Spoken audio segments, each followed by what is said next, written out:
উপস্থিত প্যারে হাজিরিন, এলাকার মুরব্বিয়ান ইকরাম, যুবক ভাইরা, মসজিদের এই মাইকের মাধ্যমে শ্রোতা আমার এলাকার মা ও বোনেরা, আসসালামু আলাইকুম ওয়া রাহমাতুল্লাহি ওয়া বারাকাতুহু। মহান রব্বুল আলামিনের শাহী দরবারে লাখো কোটি শুকরিয়া যে তিনি আমাদের উপর অনেক অনেক এহসান এবং অনেক অনেক করুণা করছেন। আজকের এই শুক্রবার দিন জুমার নামাজের পূর্বে এই ফজিলতপূর্ণ সময়ে তিনি আমাদেরকে মসজিদে আসার তৌফিক দান করতেন, তিনি আলোচনার এক মহান মজলিসে বসার তৌফিক দান করতেন। এই আল্লাহ তাআলার শুকরিয়া আদায় করি আলহামদুলিল্লাহ। আমরা আমাদের মসজিদে ধারাবাহিকভাবে বিষয় ভিত্তিকভাবে আলোচনা করতেছিলাম ইসলামের পারিবারিক জীবন, মুসলমানদের বিয়ে অনুষ্ঠান কিভাবে হবে। নবী করিম সাল্লাল্লাহু আলাইহি ওয়াসাল্লামের ক্ষেত্রে আদর্শ রীতিনীতি কি, সুন্নাত কি। বিগত 4 সপ্তাহ ব্যাপী আমাদের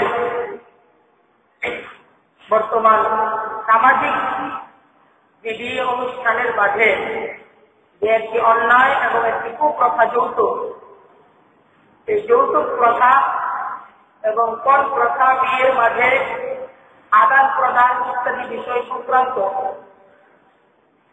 দীর্ঘ আলোচনা আমরা বিগত সপ্তাহ পর্যন্ত করেছি। আমরা আজ থেকে নতুন আরেকটা বিষয় নিয়ে সংক্ষিপ্ত কিছু আলোচনা হবে যে বিয়ে শাদীর মাঝে আমাদের সমাজের আরেকটি নিষিদ্ধ, ইসলাম কর্তৃক নিষিদ্ধ এবং সামাজিকভাবে অত্যাবশ্যকীয় আরেকটি প্রথা হল গান বাজনা করা। আমরা বিয়ে শাদীর মাঝে গান বাজনা করাটাকে জরুরি মনে করি এবং প্রত্যেকটা বিয়ে শাদীর মাঝে দেখা যায় গান বাজনা ইত্যাদির দ্বারাই আনন্দ উৎসব করা হয়। শুধু বিয়ে শাদী না, বরং গান বাজনা এটা আজকে আমাদের সমাজ জীবনের অবিচ্ছেদ্য একটি অঙ্গ হয়ে দাঁড়িয়েছে। তাই এই বিষয়ে আমরা কোরআন এবং হাদিসের আলোকে কিছু আলোচনা করব। বর্তমান যুগে গান বলতে আমরা যা বুঝে থাকি, বিয়ে অনুষ্ঠানে এবং বিভিন্ন সামাজিক অনুষ্ঠানে, রেডিও টেলিভিশনে যা প্রচারিত হয় তার বেশিরভাগই ভালোবাসা, প্রেম, বিরহ ইত্যাদি বিষয়ের উপর। যে গান বাজনা আজকে আমাদের সমাজে প্রচলিত, এই গান বাজনাগুলো অধিকাংশই যে ভালোবাসা, প্রেম, বিরহ ইত্যাদি বিষয় সংক্রান্ত গান বাজনা, এই সমস্ত গান বাজনাগুলোই আমরা আনন্দ সহকারে শুনে থাকি। এই গান বাজনাগুলোর দ্বারা কি হয়, আমাদের সমাজের যুবক যুবতীদের মনের মাঝে কুপ্রবৃত্তিকে জাগ্রত করে তোলা হয়। নির্লজ্জ ভাষা আর অশ্লীল নৃত্যের দ্বারা জাতীয় চরিত্রকে নষ্টের অন্যতম মাধ্যম হল আমাদের আজকের এই গান এবং গান। এই জাতীয় চরিত্রকে নষ্ট করে দেওয়া হয়েছে, লজ্জাহীনতার এক সমাজ করা হয়েছে এই গান বাজনার মাধ্যমে। আজকে কোরআনে কারীমের যে আয়াত তেলাওয়াত করেছি, وَمِنَ النَّاسِ مَن يَشْتَرِي لَهْوَ الْحَدِيثِ لِيُضِلَّ عَن سَبِيلِ اللَّهِ بِغَيْرِ عِلْمٍ وَيَتَّخِذَهَا هُزُوًا। কোরআনে কারীমের এই আয়াত সূরা লুকমানের আয়াত। এই আয়াতের তরজমার আগে এই আয়াতের শানে নজুল সংক্রান্ত কিছু আলোচনা হওয়া প্রয়োজন। নবী করিম সাল্লাল্লাহু আলাইহি ওয়াসাল্লামের যুগে আরবের বিখ্যাত এক কাফের, তার নাম ছিল নজর ইবনে হারিস। নবী করিম সাল্লাল্লাহু আলাইহি ওয়াসাল্লাম যখন নবুয়তি লাভ করলেন, নবী করিম সাল্লাল্লাহু আলাইহি ওয়াসাল্লাম যখন কোরআনের বাণী পাঠ করে শোনান আরবের যুবকদেরকে, নবী করিম সাল্লাল্লাহু আলাইহি ওয়াসাল্লামের কোরআনের বাণী শোনার জন্য, ওনার মুখ থেকে কোরআনে কারীমের তেলাওয়াত শোনার জন্য যখন আরবের যুবকরা, আরবের তরুণরা তারা অপেক্ষায় থাকে, নবী করিম সাল্লাল্লাহু আলাইহি ওয়াসাল্লামের আশপাশে জমায়েত হয়, ঠিক তখন এই কুখ্যাত কাফের নজর ইবনুল হারিস সে বিদেশ থেকে এক গায়িকা ক্রয় করে নিয়ে আসে। এক গায়িকা দাসী যে গান গায় এরকম এক দাসী ক্রয় করে নিয়ে আসে, আর এই দাসীকে সে গান বাজনা গাওয়ার কাজে নিয়োজিত করলো। কেহ যখন কোরআন শুনতে চাইতো নজর ইবনুল হারিস তাকে বলতো যে মুহাম্মদ এই কোরআন শোনায় তোমাদেরকে নামাজ, রোজা ইত্যাদি বিষয় পালন করতে বলে তোমাদের এই সুন্দর জীবনটাকে নষ্ট করে দিতে চায়। তোমাদের জীবনের যে মজা, তোমাদের জীবনের যে স্বাদ, এই স্বাদটাকেই সে নষ্ট করে দিতে চায়। মুহাম্মদের ধর্ম যতই সুন্দর লাগুক, এটাকে মানতে গেলে শুধু কষ্টই আর কষ্ট। তোমরা বরং উত্তম হলো এর কাছ থেকে গান শোনো আর তোমরা তোমাদের জীবনকে উপভোগ করতে থাকো। তোমরা এর গান শোনো আর তোমাদের জীবনকে উপভোগ করতে থাকো। তো কোরআনে কারীমের মধ্যে মহান রব্বুল আলামিন এই আয়াত নাযিল করলেন, ওয়া মিনান নাস মান ইয়াশতারি লাহওয়াল হাদীস লিয়ুদিল্লা আন সাবিলিল্লাহি বিগাইরি ইলমিন। যে মানুষ যেমন হয়ে গেল, মান ইয়াশতারি লাহওয়াল হাদীস, সে খেল তামাশার জিনিসকেও ক্রয় করে নিয়ে আসে, লিয়ুদিল্লা আন সাবিলিল্লাহ, মানুষদেরকে আল্লাহর পথ থেকে বিচ্যুত করার জন্য। মানুষরা আল্লাহর পথে চলতে চায়, এই মানুষগুলোকে আল্লাহর পথ থেকে বিচ্যুত করার জন্য সে টাকা খরচ করে, আর সেই টাকা খরচ করে সে খেলতামাশার আয়োজন করে। মানুষ এরকম হয়ে গেল। অথচ এই মানুষকে আমি সৃষ্টি করছি, আমার নিয়ামত দ্বারা তার জীবনকে আমি পরিপূর্ণ করছি। এই মানুষ এত অকৃতজ্ঞ হয়ে গেল, আর এই কোরআন এবং হাদিস আমি প্রভুর আলোচনাকে সে ঠাট্টা বিদ্রুপ করে। তো এই নজর ইবনুল হারিস তার এই কর্মটা মহান রব্বুল আলামিন কোরআনে কারীমের এই আয়াতের দ্বারা এইভাবে ফুটায় তুলছে যে তুমি মানুষরা আল্লাহর পথে চলতে চায়, আল্লাহ তাআলাকে মানতে চায়, নবীর তরিকায় চলতে চায়। এই মানুষগুলোকে আল্লাহর পথে চলতে দেওয়া যাবে না, নবীর তরিকার উপর থাকতে দেওয়া যাবে না। এর জন্য আবার টাকাও খরচ করে নাও। এর জন্য গায়িকা নিয়ে আসছে সে টাকার দ্বারা, আর সেই গায়িকার দ্বারা সে গান বাজনার আসর করতেছে যেন মানুষ কোরআনকে না শুনে, মানুষ যেন রাসূলের আদর্শের কথা না শুনে, মানুষ যেন গান শিখতেছে। সূরা বনী ইসরাঈলের 64 নম্বর আয়াতের মাঝে মহান রব্বুল আলামিন ইরশাদ করেন, ওয়াত্তাফিস মান ইসতাফাতা মিনহুম বিসাওতিক।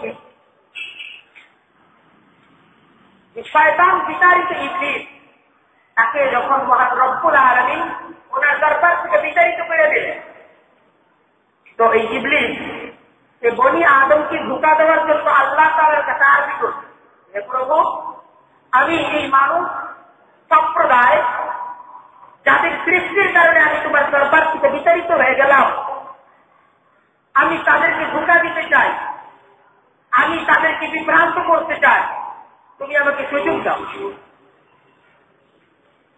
মহান রব্বুল আলামিন শয়তানকে সেই সুযোগটা দিতেন। সেই সুযোগ দেওয়ার কথা কোরআনে কারীমের মধ্যে এইভাবে আলোচনা করতেন, ওয়াস্তাফজিস মান ইসতাফাতা মিনহুম বিসাওতিক। শয়তান তুই তোর আওয়াজ দ্বারা, তুই তোর আওয়াজের মাধ্যমে, তোর সুমধুর কণ্ঠের মাধ্যমে এই বনি আদমের মধ্য থেকে যাদেরকে তুই পারিস তাদেরকে তুই পদস্খলিত করতে থাক। হযরত ইবনে আব্বাস রাদিয়াল্লাহু তাআলা তিনি কোরআনে কারীমের এই আয়াতের তাফসীরে বলেন, সুতরাং যে সমস্ত বিষয়, যে সমস্ত আওয়াজ মানুষদেরকে পাপের দিকে ডাকে, এই সমস্ত আওয়াজ হল ইবলীসের আওয়াজ। কারণ মহান রব্বুল আলামিন ইবলীসকে বলতেন, ওয়াস্তাফজিস মান ইসতাফাতা মিনহুম বিসাওতিক, তুই তোর সুমধুর আওয়াজের মাধ্যমে, তোর কণ্ঠের মাধ্যমে মানুষদেরকে পদস্খলিত করতে থাক। এই সুযোগটাকে দেওয়া হয়। আল্লামা ইবনুল কাইয়িম রাহমাতুল্লাহি আলাইহি তিনি কোরআনে কারীমের এই আয়াতের তাফসীর বলেন যে এই কথা বলার অপেক্ষা রাখে না যে সমস্ত আওয়াজ, যে সমস্ত শব্দ মানুষদেরকে পাপাচারের দিকে আহ্বান করে তার মাঝে গান বাজনা ইত্যাদি, গান বাজনা ইত্যাদি। এই জন্যই কোরআনে কারীমের এই আয়াতের মাঝে গান বাজনাকে ইবলিসের আওয়াজ বলা হয়, ইবলিসের আওয়াজ বলা হয়।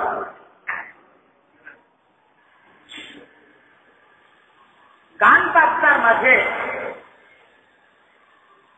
এত সংখ্যক গুনাহের সমষ্টি থাকে এবং গান বাজনার আসর এত এত গুনার সমষ্টিতে পরিণত হয়েছে যাকে এই গান বাজনা এটা যে শরীয়ত অনুমোদন করে না, এটা আসলে বলার প্রয়োজন। এটা বুঝার মতো বিবেক, এটা বুঝার মতো বিবেক শক্তি মহান রব্বুল আলামিন প্রত্যেকটা মানুষকে নিজ বিবেক শক্তির দ্বারাই করতে পারে। এই গান বাজনা এটা কোনোভাবেই শরীয়ত অনুমোদিত হইতে পারে। তারপর এই গান বাজনার নাজায়েজ হওয়া, হারাম হওয়া কুরআন এবং হাদিস দ্বারা প্রমাণিত। নবী করিম সাল্লাল্লাহু আলাইহি ওয়াসাল্লাম সাহাবায়ে কেরামদের মধ্যে বর্ণনা করতেছেন, ইরশাদ করতেছেন, তোমরা গায়িকা ক্রয় করো না, গায়িকাদেরকে তোমরা ক্রয় করো না, তাদেরকে গান তোমরা শিক্ষা দিও না। এই সমস্ত ব্যবসার মাঝে কোনো কল্যাণ নেই, কোনো সফলতা নেই। জেনে রাখো এর প্রাপ্ত মূল্য, এর দ্বারা উপার্জিত সম্পদ হারাম। নবী করিম সাল্লাল্লাহু আলাইহি ওয়াসাল্লামের হাদিস।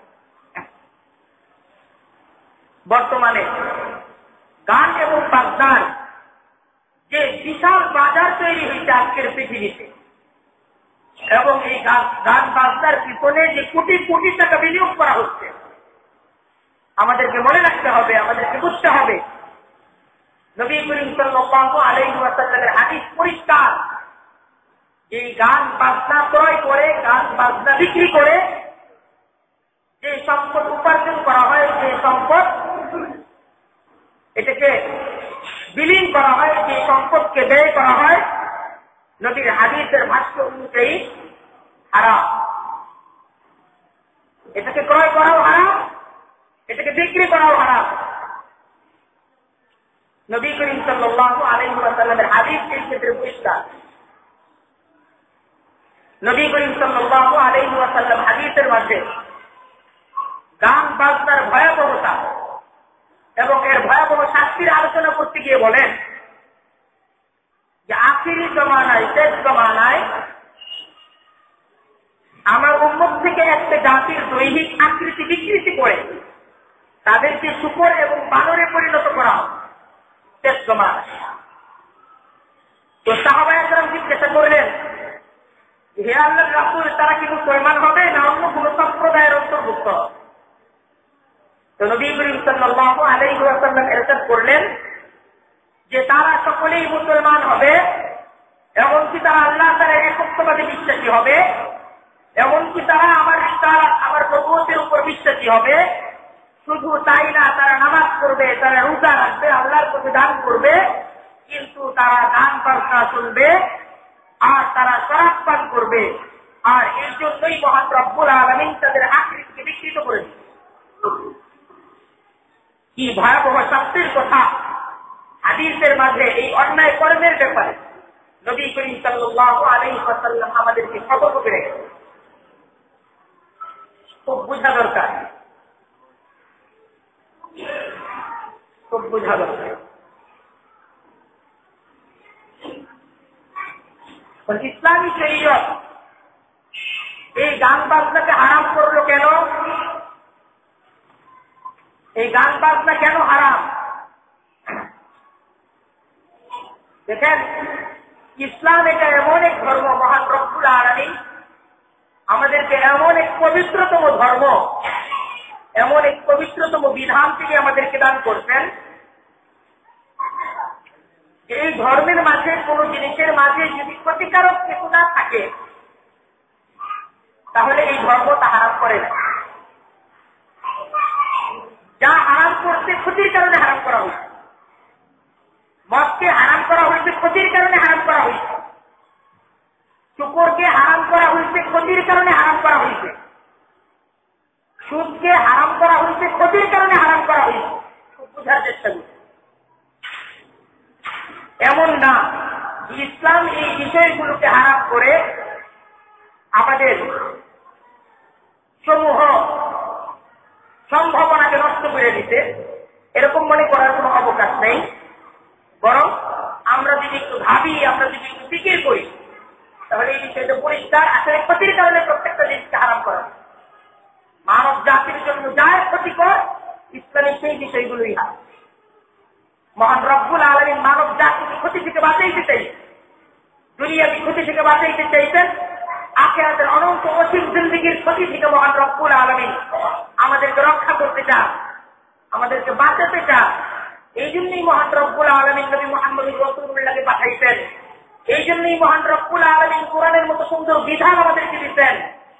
এই কোরআন, এই নবী মুহাম্মদুর রাসূলুল্লাহ সাল্লাল্লাহু আলাইহি ওয়াসাল্লামের আগমন আমাদেরকে বাঁচানোর জন্য, যেন আমরা ধ্বংস না হয়ে যাই, যেন আমরা ক্ষতিগ্রস্ত না হয়ে যাই।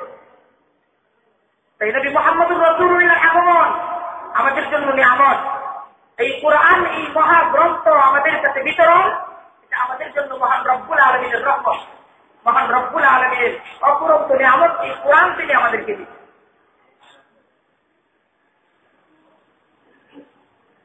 গান এবং বাজনার মাঝে এমন সব সামাজিক বিশৃঙ্খলা বিনষ্টকারী এবং বেহায়াপনার দিকে আহ্বান করা হয়, যা একজন মানুষকে মানুষের কাতার থেকে পশুত্বের কাতার বন্দী করে দেয়। এই জন্য ইসলাম গান এবং বাজনাকে হারাম। আবারও বলতেছি, গান বাজনা হারাম কেন? যে গান এবং বাজনার মাধ্যমে এমন সব সামাজিক বিশৃঙ্খলা এবং সামাজিক শৃঙ্খলা নষ্টকারী বেহায়াপনার দিকে আহ্বান করা হয়, যা একজন মানুষকে মানুষের কাতার থেকে পশুত্বের কাতারে নামিয়ে দেয়, পশুত্বের কাতার বন্দী করে দেয়। তাই ইসলামে গান এবং বাজনাকে হারাম করা। গান এটা রুহের জন্য এত বেশি ক্ষতিকর, আত্মার জন্য এটা এত বেশি ক্ষতিকর, যেমন শরীরের জন্য মদ ক্ষতিকর। শাইখুল ইসলাম ইবনে তাইমিয়া রাহমাতুল্লাহি আলাইহি তিনি বলেন, গান বাজনা এটা হইল আত্মার জন্য, নষ্টের জন্য মদ স্বরূপ। মদ যেমন ক্ষতিকারক, বাজনাও ঠিক তেমনি ক্ষতিকারক, তেমনি ক্ষতিকারক। মদের দ্বারা যেরকম দেহের ক্ষতি হয়, আকলের ক্ষতি হয়, গান বাজনার দ্বারা ঠিক তেমনি রুহের ক্ষতি হয়, রুহের ক্ষতি হয়। একজন মানুষ মদের দ্বারা, মদ পান করার দ্বারা শিরক এবং বিনার দিকে ধাবিত হয়। তার আকল আচ্ছন্ন হয়ে যায়, তার সুস্থ বিবেক নষ্ট হয়ে যায়, পাপ পাপ মনে হয় না, বেহায়াপনা মনে হয় না, অশালীন কাজকর্ম তার দ্বারা সংগঠিত হয়। ঠিক এরকম এই গান বাজনার দ্বারাও মানুষ জিনা এবং শিরকের দিকে ধাবিত, জিনার দিকে ধাবিত হয়, শিরকের দিকে ধাবিত। মদ দ্বারা যেই প্রধান দুইটি অপকর্ম হয়, শিরক, জিনা, ঠিক গান বাজনার দ্বারাও এই দুইটা অপকর্ম, শিরক এবং জিনা, এটা সংগঠিত হয় এবং মানুষ এই দুইটা পাপের দিকে অগ্রসর। গায়কের প্রতি গান শ্রোতার যে ভালোবাসা তৈরি হয় এবং তার প্রতি যে প্রেম এবং মহাব্বত তৈরি হয়, এই মহাব্বত আল্লাহর প্রতি হয়। একজন গান শ্রোতার কাছে গান যতটুকু মধুর, গান দ্বারা তার রাত্রি জাগরণ করা যতটুকু মধুর হয়, কুরআনে কারীমের তেলাওয়াত, নামাজ তার কাছে ততটুকু মধুর হয়। বরং একজন গান শ্রোতার কাছে, যে নাকি গান শ্রোতা, কোনোভাবেই তার কাছে কোরআনে কারীমের তেলাওয়াতের যে মধুরতা কোনোভাবেই তাকে আকৃষ্ট করতে পারে, কারণ কোরআনে কারীমের মজা বোঝার যে যোগ্যতা এটা তার আকলের নষ্ট হয়, এটা তার আকলের নষ্ট হয়। আর গানের মসজিদে পুরুষ মহিলা মানব বালিকা চরম স্বাধীন এবং লজ্জাহীন হয়ে পড়ে। গানের অশ্লীল কথা, এই অশ্লীল কথাগুলো শুনতে শুনতে বলতে বলতে জিনা বেবিচার ইত্যাদি আর গুনাহ মনে হয়, সহজ হয়ে যায় সমস্ত কিছু। আজকে এই গান বাজনার মাধ্যমে ইসলামী শরীয়তে নারী এবং পুরুষের অবাধ মেলামেশা যেটা ক্ষতিকর, একটা সমাজকে ধ্বংস করার জন্য নারী পুরুষের বিবাহহীন অবাধ মেলামেশাটাই যথেষ্ট। ঠিক আজকের এই গান বাজনা একটু সহজ করে দিচ্ছে।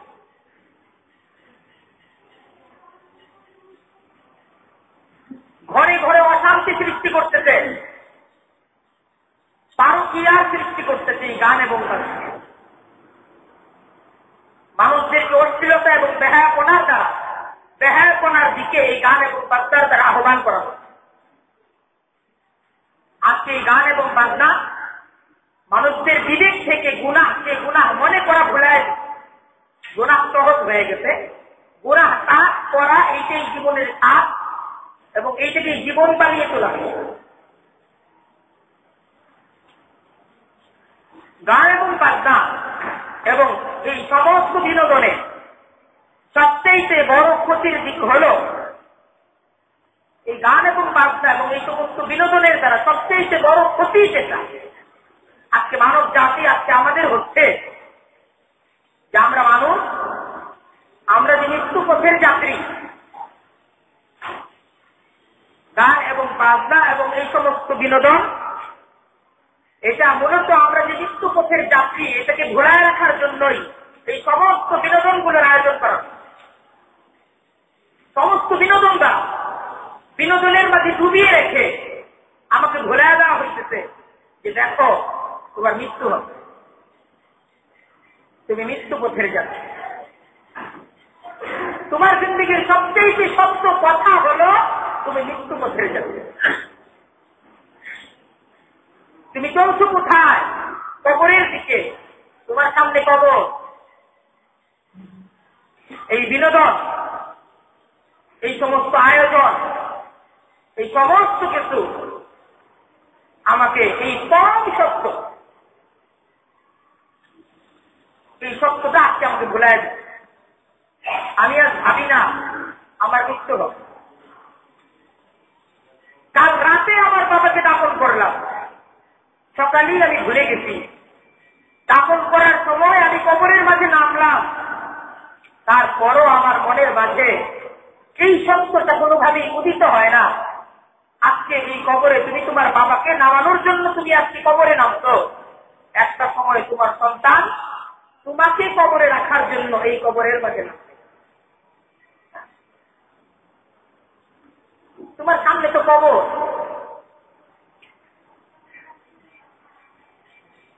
যার সামনে কবর, অনন্ত অসীম জিন্দেগি, জান্নাত জাহান্নাম, তার জীবনের মাঝে তো কোনো ফুর্তি, কোনো বিনোদন এটাকে সে সহ্য করতে পারে, বুঝার বিষয়।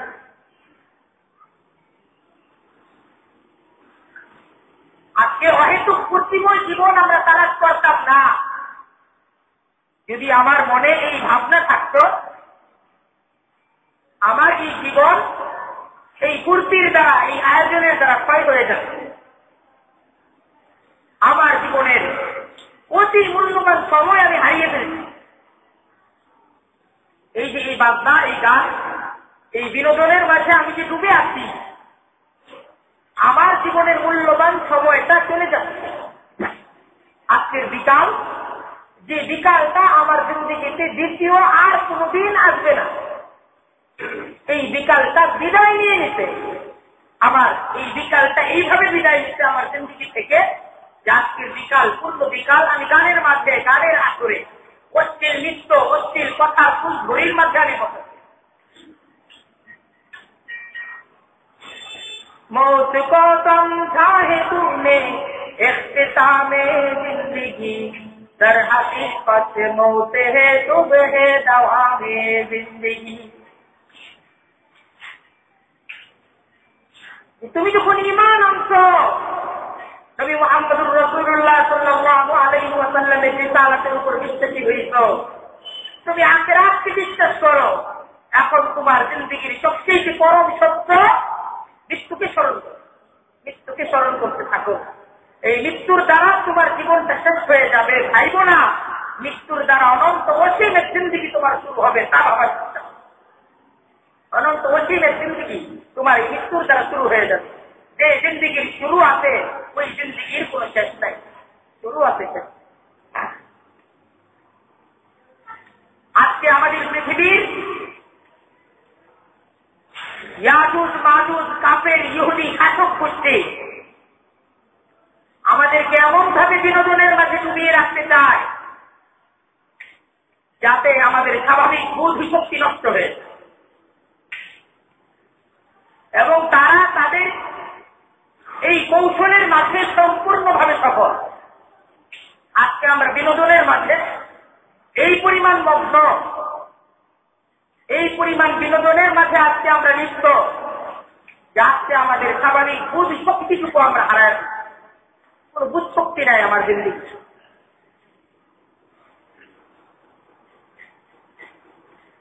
একদিকে অত্যন্ত নিম্ন মজুরি বেঁধে দিয়ে আমাদের জীবনে অভাবকে স্থায়ী আসন দেওয়া হয়েছে। সকাল থেকে সন্ধ্যা পর্যন্ত 8 ঘন্টা ওভার টাইম সহ 12 ঘন্টা মেহনত করার পর আমার আয় খুব সামান্য,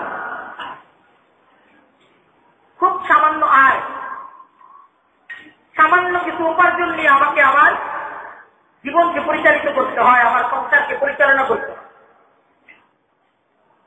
আর অপরদিকে নানা রকম বিনোদনের দিকে আমাকে আহ্বান করা হয় যেন আমি এই যে আমার অভাব, এই অভাবের দুঃখ এবং এই অভাবটাকে যেন আমি একটু ভুলে থাকতে পারি। জীবনের নানা কষ্ট, এই কষ্টগুলোকে ভুলে থাকার জন্য আমাকে দেওয়া হয়েছে গান শোনো, বাংলা শোনো, নাটক দেখো, সিনেমা দেখো, এই সমস্ত জিনিসের মাধ্যমে তোমার যে কষ্ট, এই কষ্টটাকে ভোলার চেষ্টা করো। তোমার ঘরের কষ্ট, তোমার উপার্জনের কষ্ট, তোমার মনের কষ্ট ভুলো, নাটক দেখো, সিনেমা দেখো, গান শুনো, গান গাও। অবস্থা হলো আমাদের এমন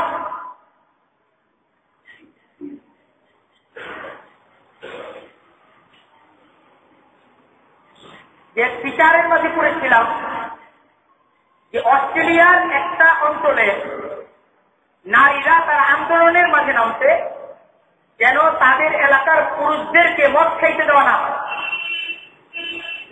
তারা আন্দোলন করতেছে যে সেই এলাকার পুরুষরা এরা যেন মদ খাইতে না পারে। কারণ কি, যে সেই এলাকায় মদকে সহজলভ্য করে দেওয়া হয়। এখন পুরুষরা দিনব্যাপী মদ ইত্যাদি পান করার মাঝে লিপ্ত, পুরুষরা সব অকর্মণ্য, এরা কোনো কাজের না, সারাদিন শুয়ে আর ঘুমায় কাটায় আর মদ পান করে কাটায়। তাই নারীদের আন্দোলন শুরু হয়ে গেছে যে এই সমস্ত পুরুষদেরকে ঘরে বসায় খাওয়ানো আমাদের দ্বারা সম্ভব না, মদকে নিষিদ্ধ করতে হবে, তাইলে এরা কাজের মত।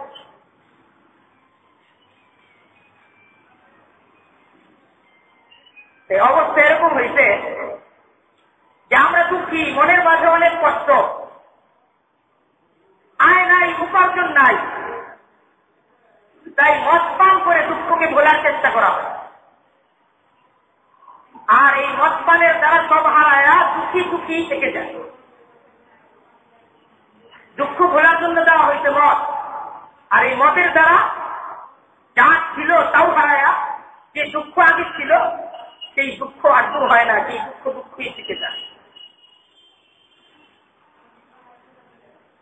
এভাবে আজকের পৃথিবীর শাসক গোষ্ঠী ইহুদি খ্রিস্টান জগৎ তারা নিশ্চিত করতে চায়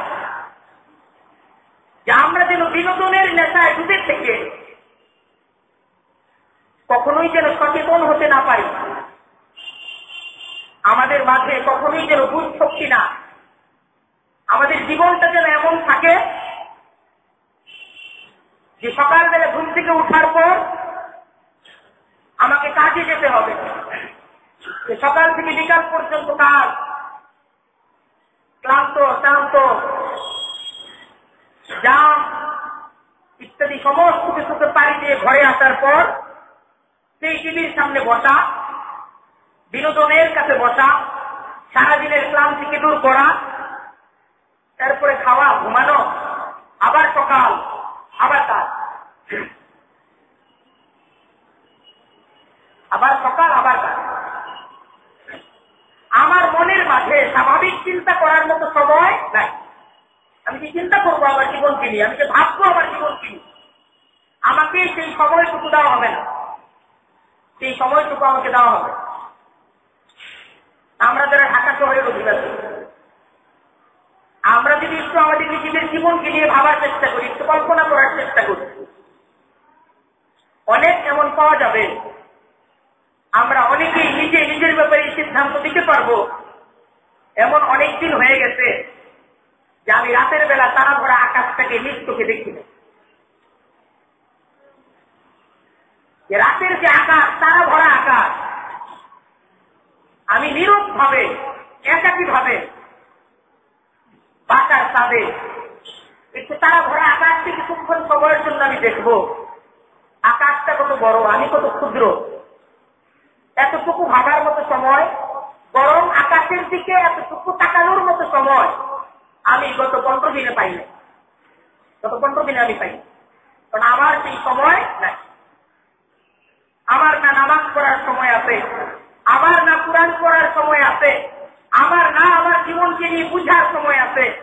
কেন পৃথিবীতে আসলাম, কোথা থেকে আসলাম, আমার গন্তব্য কোথায়, আবার আমার সময় কোথায়, আমার তো ভাবার সময় নাই। আমার সময়ের সিংহভাগ সময়ে যায় কাজে, কাজের মাঝে আমি আমার জীবনের সিংহভাগ সময় অতিবাহিত করি। আর বাকি যে সময়টুকু পাই নিজের ক্লান্তিকে দূর করার জন্য আমি বিনোদনের মাঝে ডুবে থাকি। আমার জীবনকে কেড়ে নেওয়া হচ্ছে, আমার জীবনকে নষ্ট করে দেওয়া হচ্ছে, আমার বিবেককে নষ্ট করে দেওয়া হচ্ছে, আমাকে সচেতন হওয়ার মতো সুযোগ সময় দেওয়া হচ্ছে না। চক্রান্ত আমার ব্যাপারে ষড়যন্ত্র।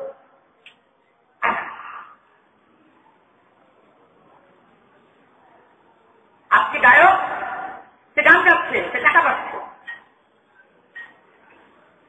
আমি সারাদিন তার গান শুনছি, আমার লাগছে।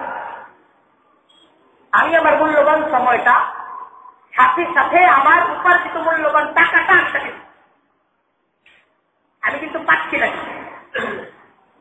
খেলোয়াড় খেলছে, খেলোয়াড় এই খেলার বিনিময়ে টাকা পাচ্ছে। আমি সকাল থেকে বিকাল পর্যন্ত আমার জীবনের অতি মূল্যবান সময় সেই খেলা দেখার মাঝে ব্যয় করছি, সাথে সাথে তাকে টাকাও দিচ্ছি। এই আমার জীবন। এই জীবনের মাঝে আমি শান্তি খুঁজতেছি, এই জীবনের মাঝে আমি আমার জীবনের তৃপ্তি খুঁজে পেয়েছি। আমি কত বোকা, আমি কত নির্ভুল। নবী মুহাম্মদুর রাসূলুল্লাহ সাল্লাল্লাহু আলাইহি ওয়াসাল্লাম এই নির্বুদ্ধিতা, মানুষের উপর মানুষের শোষণ, তা থেকে মানুষদেরকে মুক্তি দেওয়ার জন্য নবী মুহাম্মদুর রাসূলুল্লাহর আবির্ভাব এই পৃথিবীর মাঝে হয়েছে। নবী মুহাম্মদুর রাসূলুল্লাহ সাল্লাল্লাহু আলাইহি ওয়াসাল্লামের মিশন এবং এই ইসলাম প্রচারের লক্ষ্য উদ্দেশ্যের একটাই, মানুষের প্রভু না, মানুষকে শোষণ করতে পারে। এটাই ছিল নবী মুহাম্মদুর রাসূলুল্লাহর শিক্ষা। আজকে আমাদের জীবন দাসত্বের জীবন। আমরা আজও দাস প্রথা থেকে নিজেদেরকে মুক্ত করতে পারি না। আমার পুরো জীবন 8 ঘন্টা আমি আমার পুলিশকে আমার জীবনের, আমার প্রতিদিনের 24 ঘন্টার 8টা ঘন্টা দিয়ে যে টাকা উপার্জন করতেছি, সন্ধ্যা থেকে রাত্র 10টা পর্যন্ত এই বিনোদনের মাঝে থেকে সেই টাকা আবার তার হাতে দিয়ে দিই, আবার তাকেই টাকাটা দিয়ে দিই, আমি পাচ্ছি, আমার কাছে কিছুই থাকতে হবে।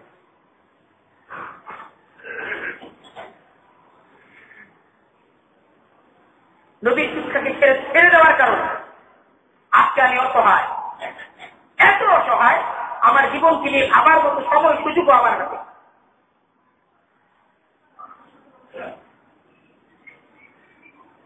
অথচ আমার জীবনের সবচেয়ে বড় প্রশ্ন ছিল, আমি কেন আসলাম, কোথা থেকে আসলাম, কেন আসলাম, কোথা থেকে আসলাম, আমি কোথায় যাব, আমার ঠিকানা কোথায়, আমার বাবা তো নাই, কোথায় গেছে, আমার দাদা নাই, কোথায় গেছে, আমার বন্ধুর বিদায় হয়ে গেছে, কোথায় গেছে, আমার একটা প্রশ্ন হওয়া দরকার, আমার ভাবা দরকার। একটা ছোট প্রশ্ন যদি রাখি, যে নবী করিম সাল্লাল্লাহু আলাইহি ওয়াসাল্লাম ইসলামের দাওয়াত আরববাসীকে দিতেন, ইসলামের পূর্ণ শিক্ষাটা যদি আমরা সামনে রাখি, আমরা দেখতে পাবো মানুষের শান্তির জন্যই ইসলামের এই প্রত্যেকটা বিধান মানুষের জীবনে কার্যকর হওয়া দরকার। এবং ইসলামের এই পূর্ণাঙ্গ শিক্ষার মাঝে কোথাও উগ্রতা, কোথাও কোন বাড়াবাড়ি ইত্যাদি কোনো কিছুর অবকাশ ইসলামের পূর্ণ শিক্ষার মাঝে নাই, বরং ইসলামের পূর্ণ শিক্ষাই হল ইনসাফ এবং ন্যায় পরায়ণতা, এইটাই ইসলামের মধ্যে শিক্ষা দেওয়া। তাহলে আরবের কাফের নবী করিম সাল্লাল্লাহু আলাইহি ওয়াসাল্লামকে মেরে ফেলতে চাইল কেন? নবী করিম সাল্লাল্লাহু আলাইহি ওয়াসাল্লামের এই দাওয়াতের মাঝে কি ছিল যা আরবের কাফেররা কোনোভাবেই তারা মেনে নিতে পারলো না? তারা সিদ্ধান্ত গ্রহণ করলো যে নবী মুহাম্মদুর রাসূলুল্লাহ সাল্লাল্লাহু আলাইহি ওয়াসাল্লামকে তারা মেরে ফেলবে। কি ছিল নবী করিম সাল্লাল্লাহু আলাইহি ওয়াসাল্লামের শিক্ষা?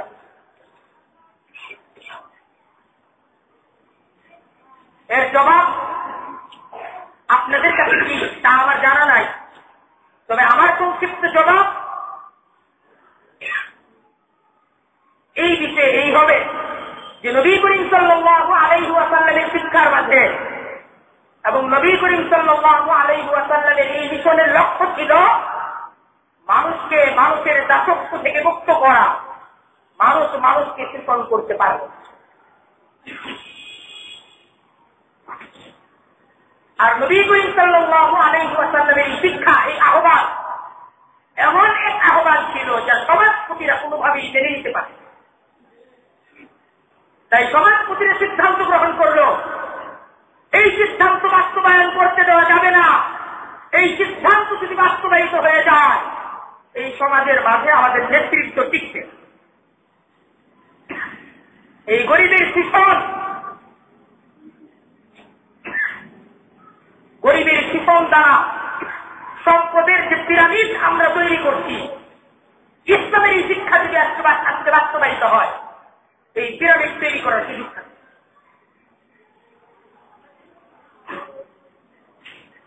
নবী করিম সাল্লাল্লাহু আলাইহি ওয়াসাল্লামের শিক্ষা মানুষদের বিবেককে জাগ্রত করেছিল, মানুষদেরকে দাসত্বের শৃঙ্খল থেকে মুক্তি দিয়েছে যে মানুষ মানুষের প্রভু হতে পারে না। তোমার জীবন অন্যের পিছনে ব্যয় হইতে পারে না, তোমার নিজের জীবনকে নিয়ে তুমি নিজে ভাবো, তোমার নিজের স্বপ্নের জান্নাত তুমি নিজে তৈরি করো, স্বপ্নের জান্নাতকে তুমি নিজে তৈরি করো।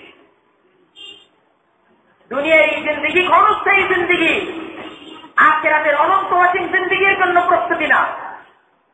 এই ছিল নবী করিম সাল্লাল্লাহু আলাইহি ওয়াসাল্লামের শিক্ষা।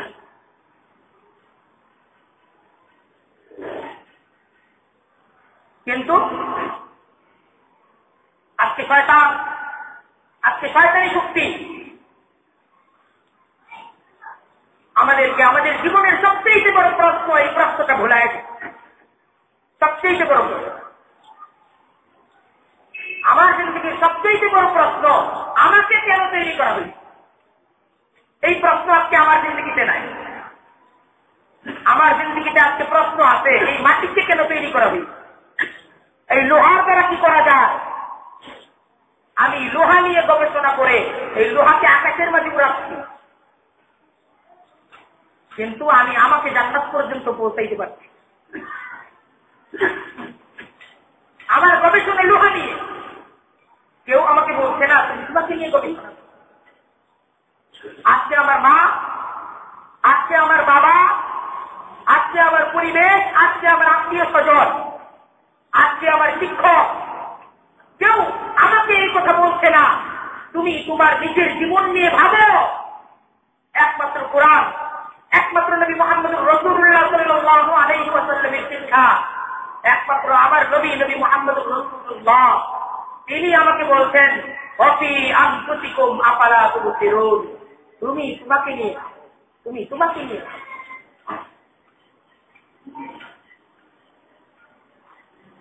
আর হাসরের ময়দান একমাত্র নবী মুহাম্মদুর রাসূলুল্লাহ সাল্লাল্লাহু আলাইহি ওয়াসাল্লাম, তিনি আমাকে নিয়ে ভাববেন। আর এই পৃথিবীর কেউ আমাকে নিয়ে ভাবে, কেউ আমাকে নিয়ে ভাবে। এই পৃথিবীতে আমার সবচেয়ে দরদি বন্ধু নবী মুহাম্মদুর রাসূলুল্লাহ সাল্লাল্লাহু আলাইহি ওয়াসাল্লাম।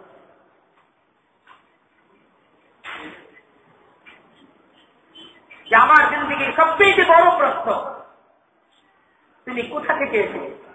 কেন তোমাকে সৃষ্টি করা হয়েছে? তুমি কোথায় যাবে? কোথায় থাকবে? আমি পৃথিবীতে ইচ্ছা করে আসি না, তাই এই পৃথিবীতে আমার আগমন এই পৃথিবীর সবচেয়ে বড় ঘটনা, পৃথিবীর সবচেয়ে বড় আশ্চর্য এই পৃথিবীতে আমার আগমন। আমি তো আসতে চাই না, আমি তো দেখি নাই কিভাবে আমি আসি, অথচ এই পৃথিবীতে আমি আসি।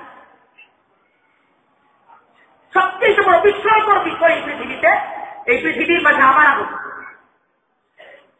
আমি ইচ্ছা করে আসি না, কিন্তু আমি এখন এই পৃথিবীতে ইচ্ছা করতেছি থাকতে। এই পৃথিবীর মাটিকে আমি ভালোবাসি, এই পৃথিবীর আকাশকে আমি ভালোবাসি, এই সূর্য, এই চন্দ্র, এই তারকা রাশিগুলোকে আমি ভালোবাসি। কিন্তু একটা নির্ধারিত সময়ের পর যেভাবে আমি ইচ্ছা করে আসি নাই, ইচ্ছা করলেই আমি থাকতেও পারবো না, আমাকে বিদায় নিতে হবে। আমাকে অবশ্যই এই পৃথিবী থেকে বিদায় নিতে হবে। অনন্ত অসীম জিন্দেগীর এক যাত্রা, আমাকে এই পৃথিবী থেকে তার উপার্জন, তার সম্পদ নিয়ে যেতে হবে সাথে করে। যাওয়ার সময় কেউ আমার কাছে দিবে না যে যাচ্ছ এই সম্পদটা নিয়ে যাও, আমার নিজেকে নিয়ে যেতে হবে। এই পৃথিবীর এই বাড়ি গাড়ি, এই বিনোদন, কোনো কিছু আমার কোনো কাজে আসবে না। একমাত্র নবীর তরিকা, নবী মুহাম্মদুর রাসূলুল্লাহ সাল্লাল্লাহু আলাইহি ওয়াসাল্লামের তরিকায় আমার জিন্দেগীর কাজ যদি হয়ে থাকে, তাহলে আমার এই কর্ম আমাকে মুক্তি দিবে। এই কর্ম আমার সাথে থাকবে, এই নামাজ আমার সাথে থাকবে, এই কোরআন আমার সাথে থাকবে। কোরআনকে অনন্ত অসীম সেই জিন্দেগিতে আমার সাথে রাখার জন্য, এই নামাজকে অনন্ত অসীম সেই জিন্দেগিতে আমার সাথে রাখার জন্য, আমার এই স্বল্পকালীন জিন্দেগি নামাজের সাথে থাকতে হবে, এই কোরআনের সাথে থাকতে হবে। আমি নামাজের সাথে থাকবো, কোরআনের সাথে থাকবো, অনন্ত অসীম সেই যাত্রায় এই নামাজ এবং কোরআন আমার সাথে থাকবে। আখিরাতের অনন্ত অসীম জিন্দেগি, ঠিকানা জান্নাত নয়তো জাহান্নাম। প্রত্যেকটা নেক কাজ আমাকে জান্নাতের পথে অগ্রসর করছে, আর প্রত্যেকটা গুনাহ আমাকে জাহান্নামের মাঝে আমার ঠিকানা দিচ্ছে। আমি একটা মিথ্যা বলতেছি, গান শুনতেছি, অযথা আমার সময়কে নষ্ট করতেছি, আমার ঠিকানা জাহান্নামে হয়ে যাচ্ছে। চিন্তা করা দরকার, ভাবা দরকার, জাহান্নামের কি আযাব সহ্য করার ক্ষমতা আমার, তার জন্য কতটুকু শক্তি আমি অর্জন করছি, যে জাহান্নামের সেই মৃত্যুর কামড়, সেই সাপের কামড়, সেই আগুনের ভয়াবহ দহনের শাস্তি আমি সহ্য করার জন্য কতটুকু শক্তি আমি অর্জন করছি। একটা মোমবাতির হালকা আলো আমি 5টা মিনিট তার উপর হাত রেখে চর্চা করি, আগুনের মাঝে হাত পোড়ানোর কষ্ট কতটুকু আমি পারবো পাচ্ছিনি, অথচ সেই জাহান্নামের অনন্ত অসীম জিন্দেগীর শাস্তির জন্য আমি মোটামুটি প্রস্তুত। আমার মুখের কথা, আমার মনের ভাষা বিনা হিসেবে তো জান্নাতে যাওয়া যাবে না। মুসলমান যেহেতু এক সময় তো অবশ্যই জান্নাতে যাবো, তাহলে কিছুকাল আপনি কি জাহান্নামে পড়তে চান?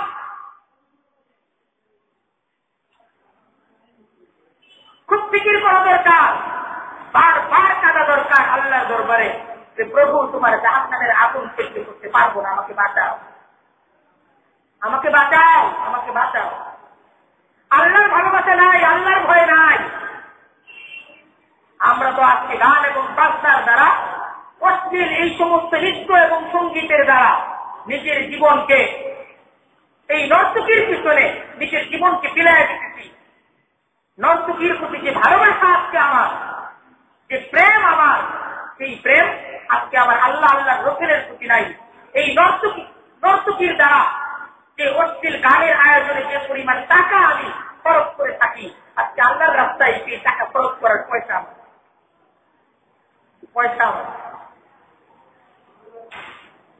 আল্লাহ তাআলা আমাদের সকলকে বুঝার এবং আমল করার তৌফিক দান করুন। আমরা যারা